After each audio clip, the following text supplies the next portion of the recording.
Dentist time!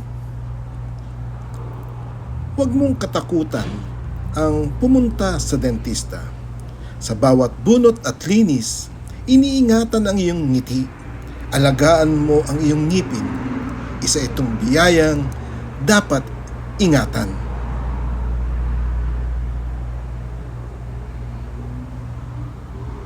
Thank you for watching, guys.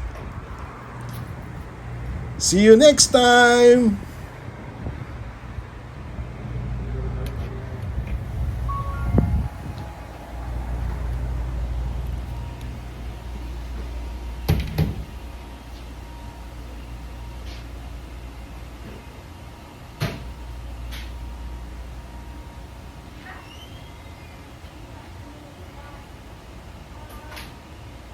Count me in. Let's go!